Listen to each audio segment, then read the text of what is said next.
For the first time in a generation, visitors to the Peabody Essex Museum have the chance to see an array of artifacts from the Salem Witch Trials. From original testimony to a chilling death warrant, they reveal how times of crisis leave a community undone. Centuries after its notorious witch trials, Salem, Massachusetts is still spellbound. It's a brew of memorials, historic sites, and tourist trails. It also doesn't shy away from being a cauldron of camp, from Bewitched to Hocus Pocus. Hello, Salem! My name's Wilfred! I put a spell on you! But as a new exhibition at the Peabody Essex Museum reminds us, the history here is real and it is grim.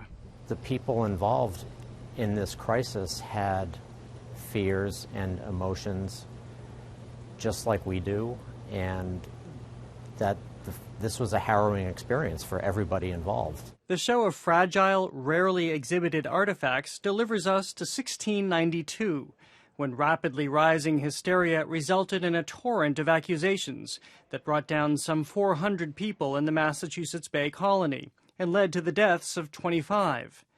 And it was all very diligently recorded, says co-curator Dan Lipkin. These are pieces of paper that people wrote on by hand. These are objects that the people involved owned, a chair that someone sat in.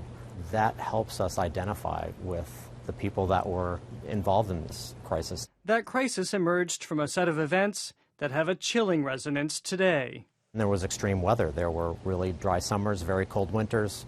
There had been a smallpox epidemic. There was a war to the north, and there were refugees coming into town from Maine and New Hampshire. People begin to look for answers. Who's responsible for our problems? It basically becomes an issue of scapegoating, right?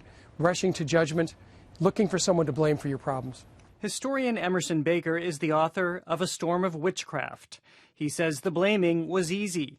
There was even this 15th century book, the Malleus Maleficarum, that was a manual for taking down witches, something that had plenty of precedent in Europe. What happened in Salem is really just the tip of a huge iceberg. Between the about 1400 and 1750, which is generally called the Great Age of Witch Hunts in Europe and her colonies, about 100,000 people were accused of witchcraft, and about half of them were executed. The accusations began to fly in Salem in January. By June, there was this warrant for the execution of Bridget Bishop, the first woman to be hanged.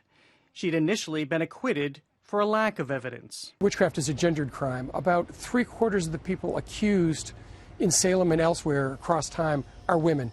In Salem, they were subject to intense physical examinations that were neatly recorded. A group of women and typically a male surgeon were instructed to inspect the accused for any skin abnormalities that might be seen as a sign of, the devil's influence. I know this is one of the few surviving remnants of the jail. What were the circumstances in the jail like? The jail was dirty, it was infested with vermin, people were screaming.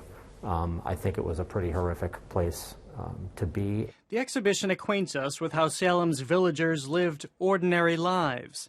The accused embroidered, and they had arthritis. George Jacobs was somebody who was accused and later executed, and so he used 2 walking sticks to get around town. And in the testimony of folks that accused him, including his own granddaughter, they mentioned as one of the ways in which he afflicted them was that his specter or his ghost would beat them with walking sticks and with his 2 canes.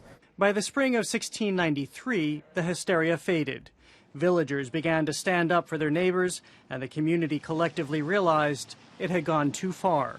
Not that it would acknowledge as much, says Emerson Baker. I believe that this is the first large-scale government cover-up in American history.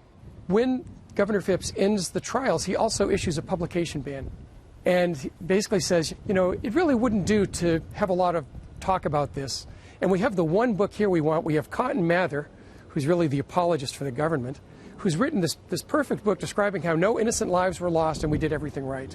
History, of course, would correct course. And at the Salem Witch Trials Memorial, days after the anniversary of when the final group of 8 witches were hanged in September 1692, we found the victims were not forgotten.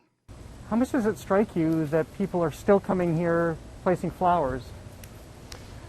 This story is very much alive with people today. It resonates. People know what it's like to be scapegoated, to be victimized, and they'd like to come here to pay their respects. It's a pretty moving space.